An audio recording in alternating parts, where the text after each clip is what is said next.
السلام علیکم ورحمۃ اللہ وبرکاتہ۔ بسم اللہ الرحمن الرحیم، الحمد للہ والصلاة والسلام علی رسول اللہ وعلی آلہ واصحابہ اجمعین۔ میرا موضوع ہے قرآن کی مختصر تفسیر، پارہ نمبر 4۔ پہلی آیت میں اللہ سبحانہ و تعالیٰ نے صدقہ کرنے کا حکم دیا اور کہا کہ جب تک تم اپنی پسندیدہ چیز سے اللہ تعالیٰ کی راہ میں خرچ نہیں کرو گے ہرگز بھلائی نہیں پا سکتے، اور تم جو خرچ کرتے ہو اسے اللہ تعالیٰ بخوبی جانتا ہے۔ تو صرف خرچ کرنے کی بات نہیں، کہا پسندیدہ چیزوں میں سے خرچ کرنا ہے۔ آج ہمارا حال کیا ہے کہ جو چیز خراب ہونے والی ہوتی ہے کہ ہم پھینک دیں گے تو غریب کو دے دیتے ہیں، کپڑے پھٹ گئے نہیں پہن سکتے تو غریب کو دیتے ہیں، کھانا سڑ گیا نہیں کھا سکتے تو غریب کو دیتے ہیں۔ یہ طریقہ صحیح نہیں ہے۔ جس طرح سے ہم کھانے پینے میں، پہننے میں یا استعمال کی دوسری چیزوں میں اچھی چیز پسند کرتے ہیں، صحیح سلامت چیز پسند کرتے ہیں، وہی چیز غریبوں کو بھی دینی چاہیے۔ اس کے بعد اللہ تعالیٰ نے 2-3 آیتوں کے اندر یہودیوں کے اعتراض کا جواب دیا۔ یہودیوں نے یہ کہا نبی کریم صلی اللہ علیہ وسلم سے کہ ابراہیم علیہ السلام کی شریعت میں گوشت کھانا اونٹ کا اور اونٹ کا دودھ پینا حرام تھا، لیکن آپ تو اونٹ کا گوشت بھی کھاتے ہیں اور اس کا دودھ بھی پیتے ہیں۔ تو اللہ سبحانہ و تعالیٰ نے آیت نازل فرما دی، کہا کہ یہودی جھوٹ بول رہے ہیں۔ جس طرح سے آج اونٹ کا گوشت اور اس کا دودھ حلال ہے، ابراہیم علیہ السلام کے زمانے میں بھی اونٹ حلال تھا، اونٹ کا گوشت اس کے دودھ بھی حلال تھے، لوگ کھاتے تھے۔ یہودی جھوٹ بول رہے ہیں۔ اللہ اکبر۔ اس سے پتہ چلا کہ جو کافر ہے، غیر مسلم، اگر کوئی بات کہتا ہے ہماری شریعت کے بارے میں، اسلام کے بارے میں، تو فوراً ہمیں نہیں ماننا چاہیے، پہلے تحقیق کرے کہ واقعی بات ہے بھی یا نہیں، جو اعتراض کرتے ہیں عام طور پر۔ اور یہ صفت جھوٹ بولنے کی افسوس کے ساتھ بدعتیوں کے اندر بھی ہے۔ بہت سے بدعتی، بلکہ اکثر بدعتی ایسے جو جھوٹ بولتے ہیں، کہیں گے کوئی وظیفہ بیان کریں گے، یہ کام کر لو تو آپ کا یہ کام ہو جائے گا، یہ وظیفہ پڑھ لو تو سال بھر کی روزی کا انتظام ہو جائے گا، یہ وظیفہ کر لو تو ساری پریشانی دور ہو جائے گی۔ کہتے ہیں یہ حدیث کی کتاب میں ہے، نبی نے فرمایا ہے۔ اب پتہ چلتا ہے کہ نہیں، وہ حدیث میں ہے ہی نہیں، نبی نے فرمایا ہی نہیں۔ تو یہ ایسے جھوٹے بدعتیوں سے، ہر طرح کی بدعتیوں سے انسان کو چوکنا رہنا چاہیے، ہوشیار رہنا چاہیے۔ ہر سنائی اور سنی جانے والی بات اور بتائی جانے والی بات ضروری نہیں کہ وہ صحیح بھی ہو، ہمیں اسے تحقیق کرنے کی دعوت ملتی ہے کہ ہمیں تحقیق کرنی چاہیے اور کسی کی بات پر فوراً آپ یقین نہ کریں۔ اس کے بعد اللہ تعالیٰ نے کہا کہ یہ خانہ کعبہ جو مکہ میں، یہ سب سے پہلا گھر ہے، اور یہودی کیا دعویٰ کرتے تھے کہ بیت المقدس سب سے پہلا گھر ہے، تو یہاں بھی لوگوں نے جھوٹ بولا۔ اس کے بعد اللہ تعالیٰ نے حج کا ذکر کیا کہ حج جس کے پاس استطاعت ہے، پیسے ہیں، تو اس پر حج فرض ہے، جو غریب ہے اس پر حج نہیں ہے۔ اس کے بعد کچھ آیتیں جس کا سبب نزول یہ ہے کہ اسلام آنے کے بعد مدینہ کے اوس اور خزرج، یہ دونوں قبیلے آپس میں پیار محبت کے ساتھ رہنے لگ گئے تھے، کیونکہ پہلے ہمیشہ لڑتے جھگڑتے تھے۔ تو ان کی محبت کو دیکھ کے، آپس میں اچھے معاملات کو دیکھ کر کے، یہودیوں نے اس کے بیچ میں لڑائی کرنے کی کوشش کی، پھوٹ ڈالنے کی کوشش کی۔ تو اللہ تعالیٰ نے بیان فرمایا کہ اے ایمان والو، اگر تم اہل کتاب کی کسی جماعت کی بات مانو گے تو وہ تمہیں تمہارے ایمان لانے کے بعد مرتد اور کافر بنا دیں گے۔ اللہ اکبر۔ تو کبھی بھی غیر مسلم کو فالو نہیں کرنا چاہیے۔ کتنے افسوس کی بات ہے کہ آج لوگ کتنا فالو کرتے ہیں غیر مسلم کے طریقے کو، شادی بیاہ کا مسئلہ ہو، شادی کا فنکشن ہو، اور کوئی مسئلہ ہو، پوری کاپی لوگ کرتے ہیں آج کل، بہت سے مسلمان کافروں کی، کرسچن کی یا ہندوؤں کی۔ استغفر اللہ، استغفر اللہ۔ یہ خطرے والی بات ہے، انسان کے لیے بہت افسوس والی بات ہے کہ وہ کافروں کے طریقے کو فالو کرتے ہیں، جبکہ ہمارے اسلام کے اندر ہر چیز کا مسئلہ، ہر چیز کا طریقہ بتا دیا گیا ہے۔ اس کے بعد اللہ تعالیٰ نے تقویٰ کی تلقین کی اور کہا کہ تم سب کے سب اتحاد و اتفاق کے ساتھ رہو، اللہ کی مضبوطی، اللہ کی رسی کو مضبوطی سے تھامے رہو۔ سارے مسلمان کسی بھی ملک کے ہوں، کسی بھی علاقے کے ہوں، کسی بھی نسل کے ہوں، کوئی بھی قوم ہو، کوئی بھی ذات ہو، مسلمان ہیں تو سارے بھائی بھائی ہیں، مسلم عورت لڑکیاں ہیں، آپس میں بہنیں بہنیں ہیں، سب کو مل جل کے رہنا چاہیے۔ یہ بنیاد بنا کر کے نسل اور قوم کی یا کسی اور وجہ سے انتشار کرنا، لڑائی جھگڑے کرنا، یہ صحیح نہیں ہے. اتحاد و اتفاق قائم رکھنا، مل جل کر رہنا، یہ ضروری ہے، ورنہ اسی کا اختلاف کا ہی غیر مسلم فائدہ اٹھاتے رہتے ہیں. آج دیکھیے بہت سے غیر مسلم ہیں جو مسلمان ملکوں کو لڑاتے رہتے ہیں غلط فہمیاں پیدا کر کے، یا کچھ قوموں کو لڑاتے رہتے ہیں، کچھ لوگوں کو آپس میں لڑاتے رہتے ہیں اور لوگوں کو پتہ ہی نہیں چلتا ہے. اللہ ہم سب کی حفاظت فرمائے، آمین. اس کے بعد اللہ تعالیٰ نے کہا کہ تم بہترین امت ہو، سب سے بہتر امت ہو. کتنی امت آئی؟ کتنی کو؟ بہت ساری آئی. ابراہیم علیہ السلام کی امت تھی، موسیٰ علیہ السلام کی قوم تھی، عیسیٰ علیہ السلام کی قوم تھی، سلیمان علیہ السلام کی، ہر نبی کی قوم ہوتی ہے. تو جو آخری قوم ہے یہ ہے امت محمدیہ، محمد رسول اللہ صلی اللہ علیہ وسلم کی امت ہے. تو اللہ تعالیٰ نے اس امت کو سب سے بہتر بنایا. اللہ اکبر. گویا کتنا بڑا اللہ نے احسان کیا ہم لوگوں پر کہ ہم لوگ سب سے اخیر میں آئے دنیا میں. اس کے باوجود بھی اللہ نے اتنا اونچا مقام و مرتبہ دیا ہے. اس شکریہ کا یا اس نعمت کا ہمارے دلوں میں احساس ہونا چاہیے، اور ہمیں چاہیے کہ ہم اچھا بنے، نیک بنے، دیندار بنے، قرآن اس کو فالو کریں. اللہ نے اونچا مقام دیا ہے تو اس کے حساب سے اسلام کو فالو بھی کرنی چاہیے. اور اگر نہیں کریں گے تو وہی ہوگا جو پچھلی قوموں کا ہوا کہ اللہ کا عذاب آیا اور اللہ تعالیٰ نے کئی طرح سے ان کو آزمایا اور عذاب میں مبتلا کیا. اس کے بعد اللہ تعالیٰ نے کہا کہ قیامت کے دن جو نیک لوگ ہوں گے اس کے چہرے چمک رہے ہوں گے، چہرے پر رونق ہوگی، خوش ہوں گے. اور جو برے لوگ ہوں گے اس کا چہرہ کالا ہوگا، بلیک ہوگا. چہرے سے پہچان لی جائیں گے یہ لوگ گنہگار، سیاکار اور نافرمان لوگ ہیں.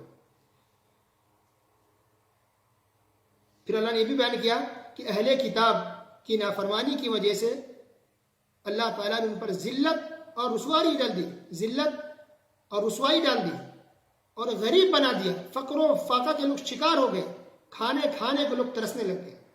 اہل کتاب یعنی یہودی اور عیسائی، ان دونوں کو اہل کتاب کہا جاتا ہے.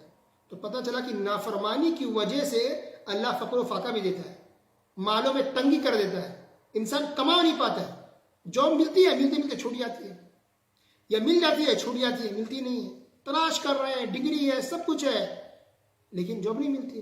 بزنس اسٹارٹ کرتے ہیں، ٹھپ پڑ جاتا ہے، نقصان ہو جاتا ہے، چل ہی نہیں پا رہا بزنس. یہ اور بھی کئی طرح کے ہوتے ہیں. ہو سکتا ہے کہیں نہ کہیں یہ انسان کی نافرمانی کی وجہ سے، کہیں نہ کہیں ہو سکتا ہے کہ گناہوں کی سزا ہو سکتا ہے کہ اللہ کی نافرمانی کی وجہ سے اللہ تعالیٰ نے یہ حالات اس کے پیدا کر دیے ہوں. اس کے بہت زیادہ چانسز ہیں. پھر اللہ تعالیٰ نے کہا کہ کافروں کو دوست مت بنا. یاد رکھیں دلی محبت صرف مسلمانوں سے ہونی چاہیے، کسی بھی کافر سے دلی محبت نہیں ہونی چاہیے. مثلا کوئی انسان ہے ساتھ میں جاب کرتا ہے یا بزنس کر رہا ہے غیر مسلم کے ساتھ، تو بزنس کر سکتا ہے، اوکے. یا مسلم لڑکی ہے اس کے ساتھ غیر مسلم کی لڑکی پڑھتی ہے کالج میں، مثلا پڑھ سکتے ہیں ساتھ میں، لیکن دلی دوستی کرنا، گھر کی باتیں بتانا، راز کی باتیں بتانا، دلی محبت اس سے کرنا، یہ جائز مسلمانوں کے لیے نہیں ہے. ہاں وہ مجبور ہے، پریشان حال ہے، اس کی ہیلپ کر سکتے ہیں، کپڑے دے سکتے ہیں، کھانا دے سکتے ہیں، اخلاق سے پیش آ سکتے ہیں، لیکن دلی محبت غیر مسلموں سے نہیں ہونی چاہیے. اس کے بعد اللہ تعالیٰ نے جنگ بدر اور جنگ احد کا کچھ نقشہ کھینچا ہے، کچھ حالات بتائے، اور اللہ تعالیٰ نے کہا کہ 1000 فرشتے جنگ بدر میں اللہ تعالیٰ نے مدد کے لیے بھیجے، مسلمانوں کی مدد کے لیے 1000 فرشتے آسمان سے بھیجے گئے. پھر اللہ نے کہا کہ اگر ضرورت پڑی تو 3000 یا 5000 فرشتے بھی ہم بھیجیں گے. اللہ اکبر. دیکھیں مدد کے لیے فرشتے بھی آسمان سے آ سکتے ہیں اگر انسان مومن ہو، اللہ پر بھروسہ ہو اور انسان اللہ کے لیے اگر کام کرے تو. پھر اللہ تعالیٰ نے یہ بیان کیا، دیکھیے بہت عقیدے کی بات ہے. اللہ تعالیٰ نے کہا لَيْسَ لَكَ مِنَ الْأَمْرِ شَيْءٌ أَوْ يَتُوبَ عَلَيْهِمْ أَوْ يُعَذِّبَهُمْ فَإِنَّهُمْ ظَالِمُونَ. سورہ آل عمران آیت نمبر 128. ضرور ہے کسی کو پڑھنی چاہیے. لوگ کہتے ہیں نا بھر دے جھولی میری یا محمد، لوٹ کر نہ جائیں گے خالی. لوگ اس طرح کے قوالیاں پڑھتے ہیں، لوگ شوق سے سنتے ہیں، لوگ درگاہوں مزاروں پر جاتے ہیں. بہت سے لوگ تو بزرگوں اولیاء کے بارے میں کہتے ہیں کہ جو درگاہ میں جاتا ہے اس کی جھولی خالی نہیں لوٹتی ہے، وہ اس کی جھولی بھر جاتی ہے یا اس کی پریشانی دور ہو جاتی ہے. اس طرح کے بہت سے لوگ عقیدہ رکھتے ہیں کہ درگاہ مزار پر جانے سے بہت سے لوگوں کی پریشانی دور ہوتی ہے. اس طرح سے غلط ہے، شرک ہے. اللہ تعالیٰ نے نبی کے بارے میں کہا صلی اللہ علیہ وسلم لَيْسَ لَكَ مِنَ الْأَمْرِ شَيْءٌ أَوْ يَتُوبَ عَلَيْهِمْ أَوْ يُعَذِّبَهُمْ فَإِنَّهُمْ ظَالِمُونَ. کہ اے پیغمبر آپ کے اختیار میں کچھ بھی نہیں ہے. آپ کے کس کو کہا جا رہا ہے؟ آخری رسول محمد رسول اللہ صلی اللہ علیہ وسلم کو، کہ آپ کے اختیار میں کچھ بھی نہیں ہے، ذرہ برابر کوئی چیز نہیں ہے.